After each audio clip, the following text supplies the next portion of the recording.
አንዳንድ ኃጢአት ከሌላው የባሰ ነውን?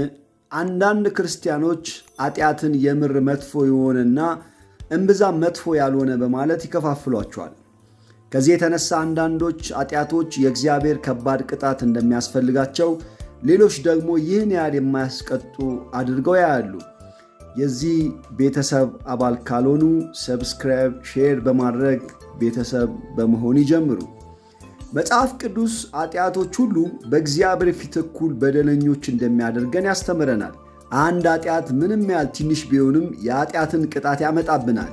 ገላትያ ምዕራፍ 3 ቁጥር 10 ከሕጎች አንዱን ያፈረሰ ሰው የተረገመ ነው ይላል። ያዕቆብ ምዕራፍ 2 10 ደግሞ ከሕግ ትእዛዛት አንዲቱን ያጎደለ መላውን ያፈረሰ በደለኛ ሆኖ ይቆጠራል ይላል። በዚህ አኳኋን ኃጢአት ሁሉ በእግዚአብሔር ፊት በደለኛ ያደርገናል። ነገር ግን አንዳንድ ኃጢአቶች ከሌሎች ብሰው የሚታዩበት ሁኔታ ያለ ይመስላል። አንዳንድ ኃጢአቶች የእግዚአብሔርን ስም የሚያጎድፉ ወይም ራሳችንና ሌሎችን አማኞች ጭምር የሚጎዱ ከሆኑ ከሌሎች ይልቅ ክብደት የሚሰጣቸው ናቸው። ለምሳሌ ያህል አንድ ሰው የጎረቤቱን መኪና ቢመኝ የእርሱ ያልሆነውን ተመኝቷል እና በደለኛ ይሆናል።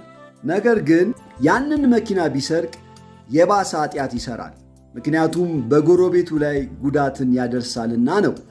እንዲሁም አንድ ሰው ሚስቱ ያልሆነችውን ሴት ለግብረ ሥጋ ግንኙነት ቢመኛት ኃጢአት ስለሚሆን በእግዚአብሔር ዘንድ በደለኛ ይሆናል። ነገር ግን ከሴትዮዋ ጋር የተረጋገጠ ግብረ ሥጋ ግንኙነት ቢያደርግ የባሰ ኃጢአት ያደርጋል። ምክንያቱም የእግዚአብሔርን ስም የሚያረክስ ተግባር ፈጽሟልና ነው። አግብቶ ከሆነ ደግሞ ሚስቱን፣ ልጆቹን፣ ትዳሩን ይጎዳል። ሴትዮዋን ባለትዳር ከሆነች ባለቤቷንና ጋብቻዋን ትጎዳለች። እርሱም ሆነ ሴትዮዋ ሁለቱም ያላገቡ ከሆኑ ይህ ተግባር የወደፊት የጋብቻ ዕድላቸውን ያበላሻል።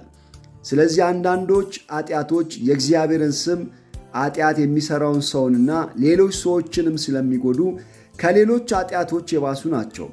በቅጡ መረዳት ያለብን እውነት ሁሉም ኃጢአት በእግዚአብሔር ፊት በደለኛ ያደርገናል። ሁሉም ኃጢአት በእግዚአብሔር ፊት ከተናዘዝን ይቅር ሊባል የሚችል ነው። ነገር ግን ሁሉም ኃጢአቶች በእግዚአብሔር ቤተ ክርስቲያን ላይ፣ በሌሎች ሰዎች ላይ፣ በራሳችን ላይ ጉዳት ያደርሳል። እግዚአብሔር እነዚህን ኃጢአቶች ከሌሎች የባሰ ሆነው ስለሚያያቸው በዚያኑ መጠን የባሰ ቅጣት ይሰጣል።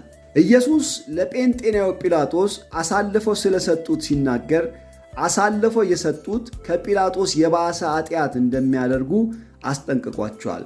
ጌታን አሳልፈው ስለሰጡት ጌታ ሲናገር በዮሐንስ 19:11 እንደዚህ ይላል፣ ለአንተ አሳልፎ የሰጠኝ ኃጢአቱ የባሰ ነው አለው። በሉቃስ ምዕራፍ 10:10 ደግሞ የቅፍርናሆምና የቤተሳይዳን ከተሞች ከሶዶምና ከጤሮስ ከተሞች የበለጠ ቅጣትን የሚቀበሉበት ምክንያት ከሌሎች ከተሞች ይልቅ እነዚህኞቹ በኢየሱስ በሥራውና በታምራቱ ባለማመናቸው ነበር።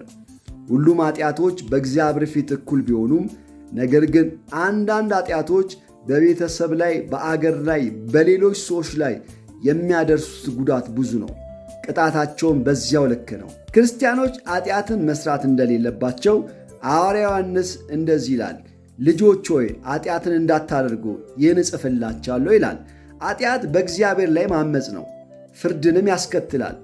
ሮሜ ምዕራፍ 6 ቁጥር 23 የኃጢአት ዋጋው ሞት ነው ይላል። ሁላችንም በየቀኑ ኃጢአት ልንሰራ እንችላለን። ምክንያቱም ከአዳም ኃጢአታዊ ተፈጥሮ በውስጣችን ስላለ።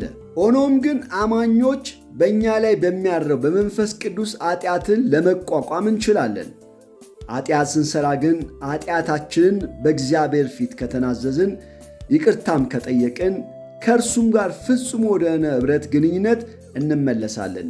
አንደኛ ዮሐንስ ምዕራፍ 1 ቁጥር 9 እንዲህ ይላል፣ ኃጢአታችንን ብንናዘዝ እሱ ኃጢአታችንን ይቅር ሊለን ከዓመፅ ሁሉ ሊያነጻን የታመነ ጻድቅ ነው ይላል። በትልቁ ማወቅና መረዳት ያለብን እውነት እኛ ኃጢአት ስንሰራ እግዚአብሔርን እንበድላለን፣ ዙሪያችን ያሉትን ሰዎች እንጎዳለን፣ የሰይጣን የደስታውን ምክንያት እንሆናለን፣ ራሳችንንም እንጎዳለን፣ ከዓላማችን እንጎላለን፣ የማኅበረሰቡ ሸክም እንሆናለን። አመሰግናለሁ። ሰብስክራይብ፣ ሼር፣ ላይክ በማድረግ ቤተሰብ ይሆኑ።